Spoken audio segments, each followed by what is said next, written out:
Hello friends, welcome to Latha's vlog and cooking. இன்றைக்கி நம்மளோட சேனலில் ரொம்ப சிம்பிள் ரெசிபி, அதாவது நம்ம வீட்டில் இருக்க இன்க்ரீடியன்ஸை வச்சே வந்து இப்போ இந்த சம்மர் சீசனுக்கு நல்ல சூப்பரான ஒரு ஐஸ்கிரீம் தான் செய்ய போகிறோம். ஸோ அந்த ஐஸ்கிரீம் செய்கிறதுக்காக நான் வந்து பனானா எடுத்து வச்சுருக்கேன். 2 பனானா, 2 டெய்ரி மில்க்கு, அதுக்கப்புறமேட்டு டார்க் சாக்லேட். இது வந்து டார்க் சாக்லேட் வந்து ஆப்ஷன் தான். ஜஸ்ட்டு நீங்கள் இந்த மாதிரி டெய்ரி மில்க் இருந்துச்சுனாலும் போட்டுக்கலாம். அப்படி டெய்ரி மில்க் இல்லை அப்படின்ட்டுனா வேறு ஏதாவது உங்கள்கிட்ட இந்த மாதிரி சாக்லேட் ரிலேட்டடாக இருந்துச்சு அப்படின்ட்டுனாலும் நீங்கள் போட்டுக்கலாம். ஸோ இந்தந்த சாக்லேட் தான் வந்து ஆட் பண்ணி செய்யணும் அப்படின்ற அவசியம்லாம் கிடையாது. பனானா ஐஸ்கிரீம் செய்ய போகிறதுக்கு முன்னாடி ஃபஸ்ட்டு இந்த பனானாவை நல்லா நம்ம சின்ன சின்ன பீசஸாக கட் பண்ணி இதை வந்து ஒரு 2 ஹவர்ஸுக்கு ஃப்ரீசரில் வச்சு எடுத்துகிட்டு வந்துடலாம். இப்போ பாருங்கள், நம்ம வச்சுருந்த இந்த பனானா எல்லாத்தையும் நான் இந்த மாதிரி சின்ன சின்ன பீசஸாக வந்து கட் பண்ணிட்டேன். நல்லா இதை கவர் பண்ணிவிட்டு ஃப்ரீசரில் ஒரு 2 ஹவர்ஸுக்கு நம்ம வச்சு எடுத்துடலாம். ஸோ நம்ம வச்சு எடுத்துகிட்டு வரும்போது இந்த பனானா வந்து நல்லா ஃப்ரோசன் ஆயிரும். இப்போ பாருங்கள் ஃப்ரெண்ட்ஸ், நான் வந்து இதை ஃப்ரிட்ஜிலேருந்து எடுத்துகிட்டு வந்துட்டேன்.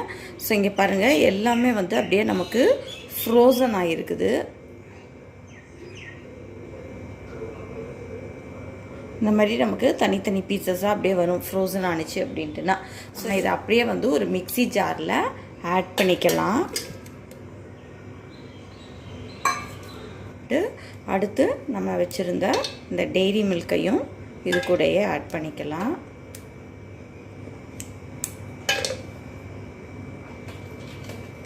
அடுத்து கொஞ்சமாக நான் வந்து டார்க் சாக்லேட் எடுத்து வச்சுருக்கேன். ஸோ அதையும் இதில் கொஞ்சமாக ஆட் பண்ணிக்கலாம். இது வந்து ஆப்ஷன்னா வேணா ஆட் பண்ணிக்கோங்க, இல்லை அப்படின்னா வெறும் டெய்ரி மில்கோடவே நீங்கள் வந்து கிரைண்ட் பண்ணிக்கலாம். இப்போ இது கூட கொஞ்சமாக ஃப்ரெஷ் க்ரீம் ஆட் பண்ணிக்கிறேன். நீங்கள் ஃப்ரெஷ் க்ரீம் ஆட் பண்ணுறதுனாலும் ஆட் பண்ணலாம். அப்படி இல்லை அப்படின்னா மில்க் இருந்துச்சு அப்படின்ட்டுனா மில்க்கு கூட வந்து ஃபஸ்ட்டு அரைக்கும்போது கொஞ்சமாக ஊற்றி நீங்கள் மில்க்கு அரைச்சிக்கோங்க. நான் இது கூட ஃப்ரெஷ் க்ரீம் ஆட் பண்ணிக்கிட்டேன்.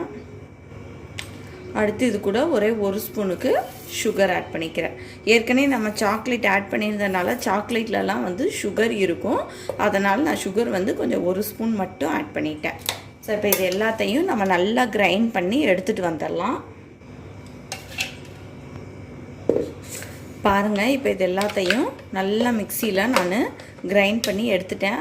ஸோ இப்போ இந்த மாதிரி நல்லா இப்படி திக்கான கன்சிஸ்டன்சியில் இருக்குது பாருங்கள். நம்ம எதுக்காக வந்து வாழைப்பழத்தை வந்து நம்ம ஃப்ரோசன் பண்ணுறோம் அப்படின்ட்டுனா அப்போ தான் நமக்கு நல்லா திக்காக கிடைக்கும். அப்படி இல்லை அப்படின்ட்டுனா உங்களுக்கு அப்படியே நம்ம ஃப்ரெஷ்ஷான பழத்தோடையே நம்ம அடித்தோம் அப்படின்ட்டுனா ரொம்ப தண்ணியாக இருக்கும். இந்த மாதிரி ஒரு டப்பர் வேறு எடுத்திருக்கேன். ஸோ அதில் இது எல்லாத்தையும் அப்படியே நம்ம ஊற்றி ஃப்ரிட்ஜில் வச்சிடலாம்.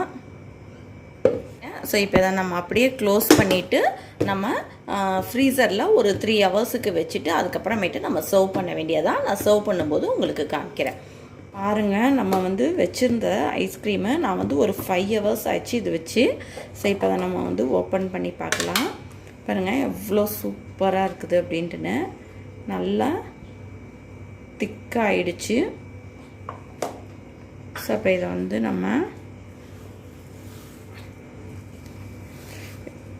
இதை வந்து இப்போ நம்ம அப்படியே சர்வ் பண்ணிடலாம்.